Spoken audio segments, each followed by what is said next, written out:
I have to turn all of this into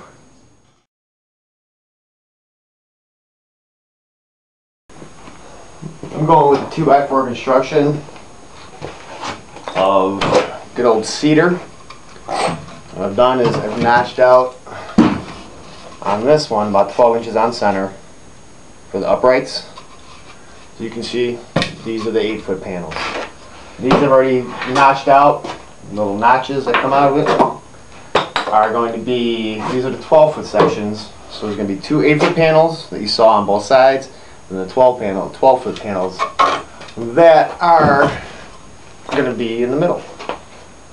I'm going to have fun doing the arches because I don't have a good bandsaw here, so I'm going to have to cut them by hand with a nice big heavy-duty jigsaw. What I'm doing now is I have, what is it, 12 of the, or 13 of the 4-foot sections that are cross members, the vertical or the horizontal sections, and I'm going to cut these all out. I have 4 notches to put in these to accept the 4 middle, and then I'm going to cap them with 2x4s. So, here we go.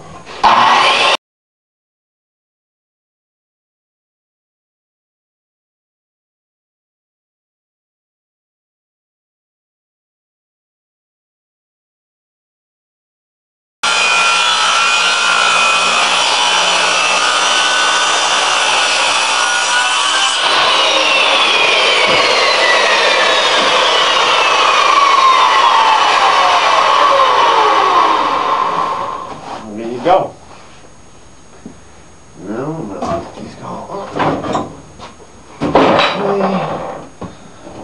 Pull up the clamps.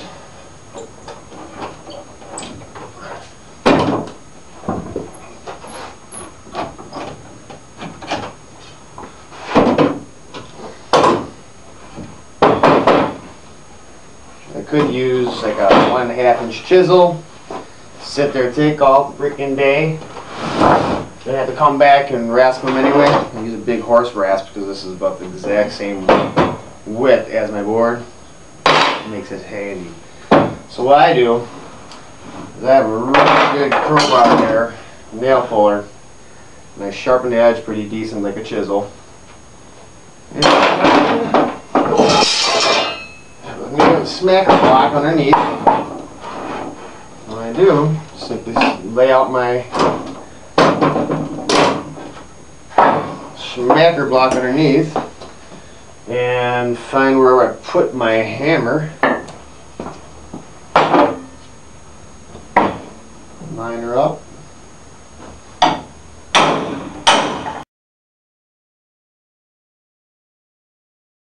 And this is safer than a chisel because I'm not going to have my hand right next to it.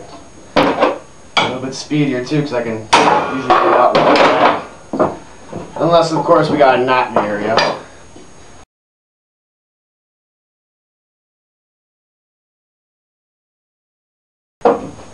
Voila! We have our first one. We're ready to rock and roll. I also sprayed the one end with paint, black paint, so I know exactly how to keep them lined up. Because if I were to match this side to that side, they're going to be off a little bit. As you see, about 1/4 inch here, 1/4 inch centered. So these are hard to get perfectly centered. What I did is arrange it all so that it lays out nicer.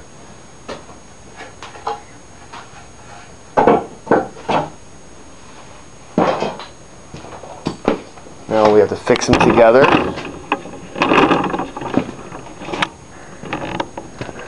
Like such. I already had the one panel done. And I figured I'd get some video going before I got too far on it. Okay, I have most of the curves all cut, and I figured I'd do a little video on the last arch, well, the second half of the last arch. You look at this, it's a nice, pretty nice smooth arch. Looks like it was cut on a bandsaw. Guess what? I didn't use a bandsaw or a jigsaw. What I used was my 8 1/4 Makita with a roll. long as you're not doing too tight of a curve, you should be able to force your blade. I should say I can. I wouldn't suggest anyone else trying this unless you've gotten a few years behind the blade.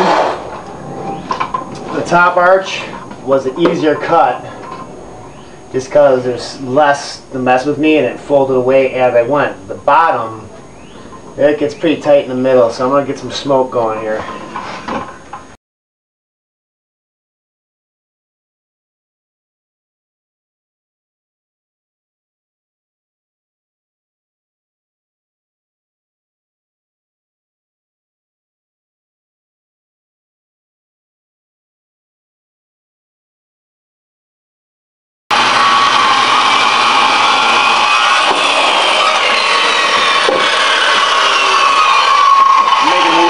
Wide. So when I matched the two together, this is the first one I cut. I'm doubling these up to get the 4x thickness. And both clamped together just so, top to top. Then I'm going to sand them both perfect. There you go. Arches.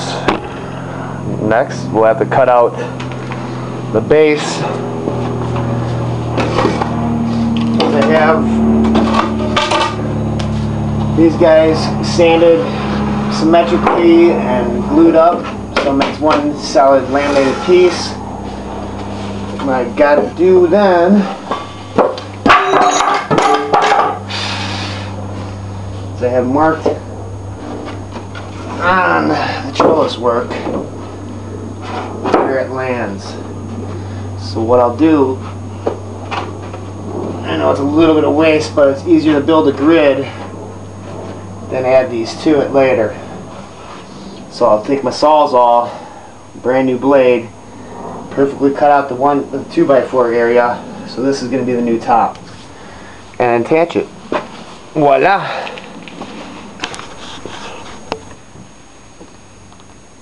A little fine tuning, and you'll be ready to rock and roll. Got this to that level. I'm going to sand all this so it all kicks perfectly. And a little more to trim off this edge so everything lands tight. Otherwise, it's going to look beautiful. Look at that. Gorgeous.